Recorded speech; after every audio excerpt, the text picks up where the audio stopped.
It all began one evening at our regular dinner table when my oldest son, Brad, announced he had something important to share with me. I'm Mary, 51 years old, and I work part-time. Mentally, I still feel youthful, though my body is showing signs of aging. My 3 sons, who have grown up to compensate for my diminishing energy, are my greatest pride. Brad, the eldest, has decided to tie the knot. While I knew he had a girlfriend, hearing about their engagement was still a pleasant surprise. So, Brett's getting married, huh? I guess that means you're getting old, honey. No beer for you tonight then, my husband joked. Ignoring his jest, I focused on Brad's expression. With our other sons away at college, Brad, now working, was the only one still living at home. His maturity had flourished in his years of employment, and now, with marriage on the horizon, he seemed more steadfast and reliable than ever. After my husband tearfully apologized to me, saying, "I'm sorry you're forever young and beautiful," I allowed him just one beer, according to my son. They were already discussing wedding venues and ring options, though the actual date was undecided. Brad wanted to bring his fiancée over to meet us first, which felt like a significant step. Marriage is a big milestone, I mused. I want them to have a wonderful ceremony. Though the stars of the day would be my son and his future wife, I couldn't help but feel a flutter of excitement. Perhaps I'd even treat myself to a new dress, reminiscing on my own bridal days as my husband continued to praise how radiant I looked in white. The weekend arrived, and Brad's fiancée, Alice, greeted us casually. "Hello, I'm Alice," she said, her demeanor reflecting the easy confidence of youth. Alice, a part-time worker at Brad's favorite cafe, had been captivated by him and pursued him until they began dating. As conversations lulled, my husband leaned in. "Ah, yes," and I nodded in agreement. "We have something important to share with you, Alice," my husband continued. "Brad isn't our biological son." Alice's eyes widened in surprise. "He's my nephew," I explained softly. "Brad's parents, my brother and his wife, tragically passed away when he was young. We adopted him and raised him as our own. He's like a son to us," my husband added warmly. "Please take good care of him."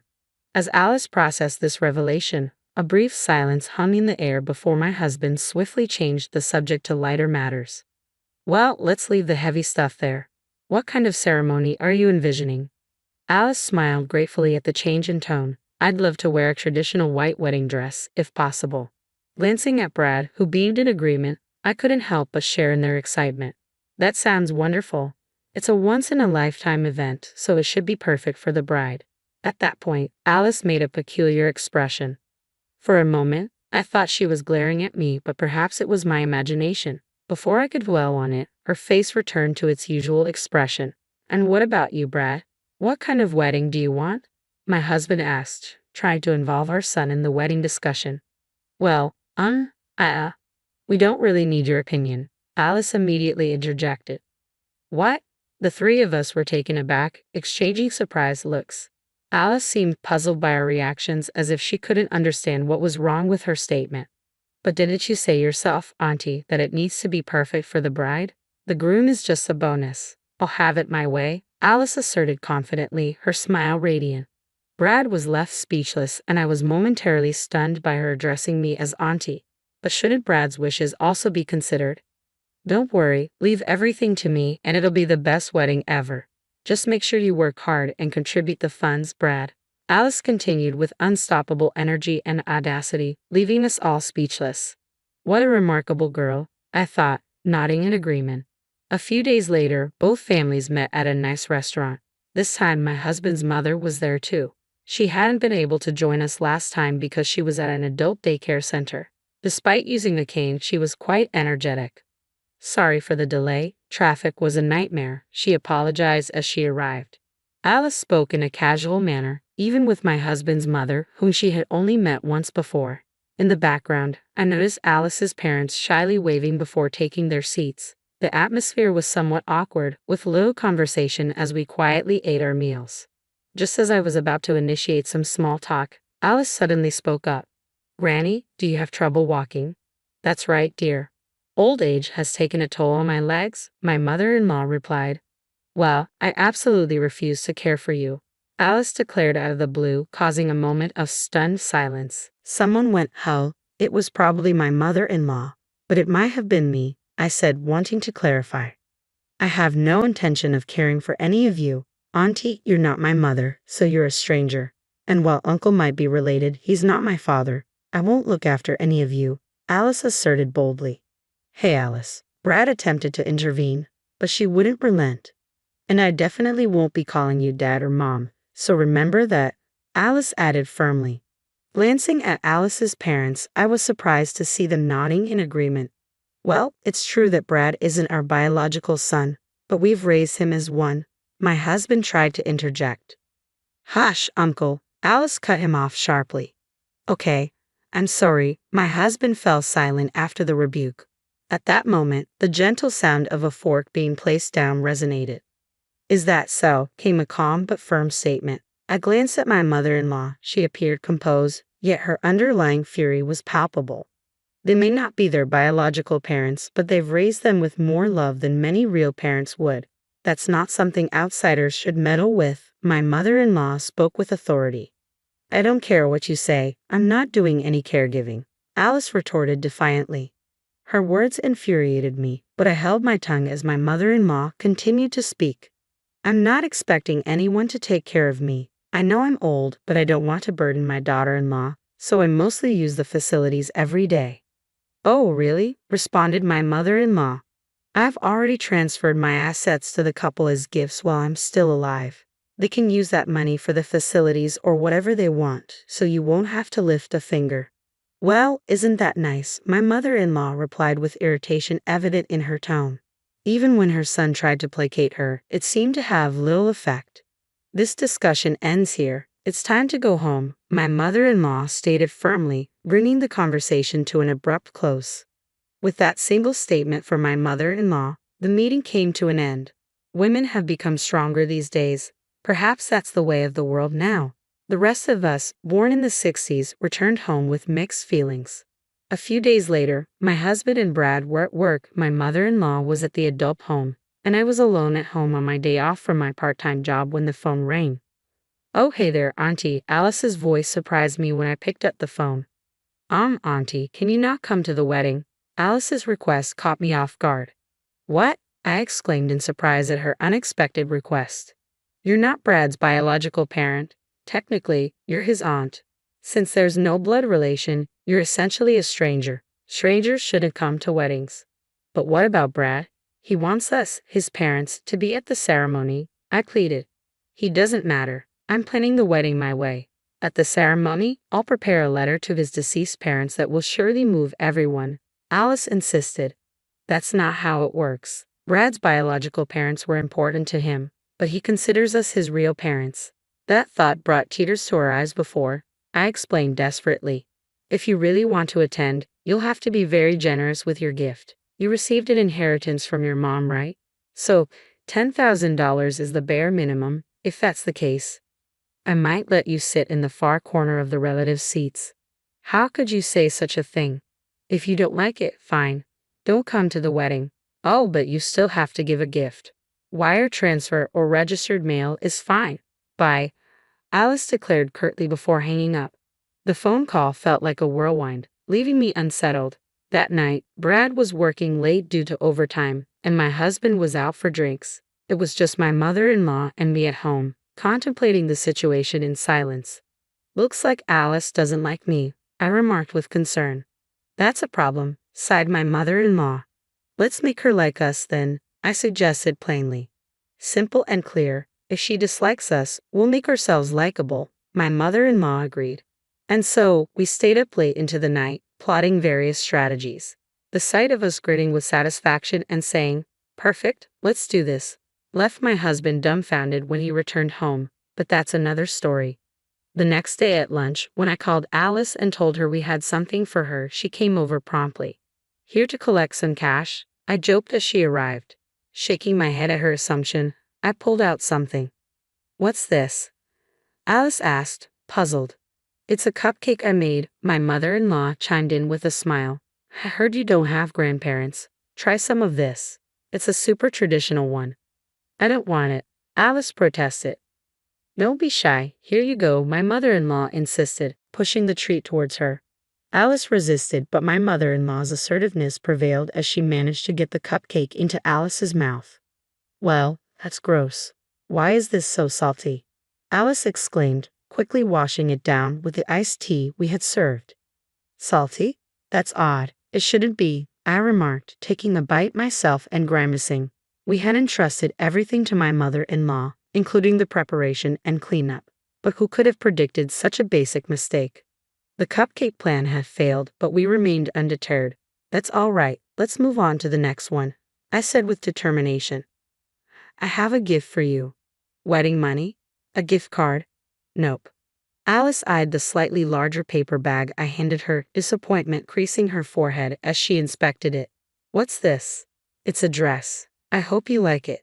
It's gross. This isn't my taste at all. I would rather have money. Money? Alice bluntly stated her preference, making me reconsider giving it to her. I had carefully chosen the dress, thinking it would suit her well. Not having a daughter, I wasn't entirely familiar with current fashion trends for young women. Despite consulting with the store clerk, it seemed my efforts had fallen short. A real letdown. Another plan had failed, and instead of bringing us closer, it seemed to worsen things. That's enough. I don't want anything else. Just give me the cash, Alice demanded. A cash gift truly captures the spirit of celebration. Don't you want to celebrate your son? Of course. I do. Then I'll give it to my son. The wife should manage the husband's money. That's only natural. Just hurry up and hand it over, old woman. As Alice spoke, her true nature emerged, leaving me feeling saddened. Who are you calling an old woman? I'm still spry. Just by seeing spry, actually you're a granny, Alice continued brazenly. While I wondered how to respond, we were suddenly interrupted by a familiar voice saying, I'm home. Brad, wait, what happened at work? Alice panicked, clearly worried about being overheard. We went bankrupt, Brad replied listlessly. Bankrupt? The company's gone under. Alice's misunderstanding echoed through the room, followed by stunned silence. It wasn't just Alice who was surprised. My mother-in-law and I were both taken aback. Alice grabbed my son's shoulders and started shaking him. What does bankrupt mean? Jobless, penniless. What are we going to do about the wedding? I'm sorry, it'll have to wait, Brad replied, his voice devoid of energy. Releasing her grip from my son, Alice cried out, then how am I supposed to pay the damages? It wasn't just Alice's words that shocked us. My mother-in-law and I were stunned. My son being jobless was one thing, but I couldn't keep up with everything that was happening. Damages? Ah, never mind. Just give me the gift money quickly, Alice said, no longer caring if my son was present, holding out her hand to me. Alice, could you give us an explanation? My mother-in-law interjected. Shut up. Just give me the money, Alice snapped. It's you who needs to shut up, young lady. Explain yourself. My mother-in-law's tone suddenly turned harsh, catching Alice off guard. Under the watchful gaze of my mother-in-law and me, Alice began to speak in a weak voice. Apparently, Alice had been having an affair with her boss at her part-time job. Moreover, the man was married, and his wife found out, demanding damages. Alice had no money to pay, so she devised a plan to marry my son. She calculated that if they married, she would receive a hefty sum in gift money and planned to have my son pay for all the wedding costs while she kept the gift money for herself. My mother-in-law and I were speechless. We were angry that she had used my son, but we were also astounded by how she didn't think she had done anything wrong throughout the entire conversation. I've already settled things with my boss. Once I pay the damages, it'll be over. That's why I'm going through with the marriage. Give me the gift money. It's fortunate the truth came out before the wedding, but I didn't know what to say to her. As I pondered, I heard a low, muffled voice. Don't make decisions on your own. Looking up, I saw my son Brad glaring at Alice, his face filled with anger. Brad was usually so calm, he had never raised his voice at her before. Alice appeared startled. So what if it's over? You're not even trying to pay the damages yourself. You were planning to use our marriage for your own gain. You haven't shown any remorse. Do you really love me? Of course I love you. That's why I want to get married. Then pay the damages yourself. Show some sincerity. But, Alice tried to hold onto my son, but he coldly pushed her away. Either way, we can't get married until I find a new job. Can you wait until then? Alice was speechless. If she truly loved him, she would have been willing to wait and support him. But those words didn't come from her. That's enough, Brad finally said in frustration. I never even liked you to begin with. I thought you could bring in some money, but I don't need a jobless, penniless man. At last, Alice revealed her true feelings. Perhaps that was what she had been thinking all along. With those words, she shouted and stormed out of the house. I wondered if Brad was truly okay with this. I noticed him shaking. When I turned around, ready to comfort him, I noticed something unexpected. Laughter. My son burst out laughing suddenly. Had the shock broken him? It was a lie. Huh? A lie? The company's not bankrupt. Business is doing well. I just came back to pick up something I forgot. It turned out the bankruptcy was a ruse. My son had returned during his lunch break to retrieve something he'd left behind. Spotting us together and hearing our conversation, he grew suspicious of Alice's insistence on money and set a trap for her. I'd heard that a person's true nature shows when they face joblessness and financial trouble. I wanted to test it. The result was enlightening, to say the least. Do you still love her? I asked cautiously. My son looked a bit melancholy. I loved her enough to want to marry her. But sometimes love fades in an instant. Maybe I didn't love Alice as deeply as I thought.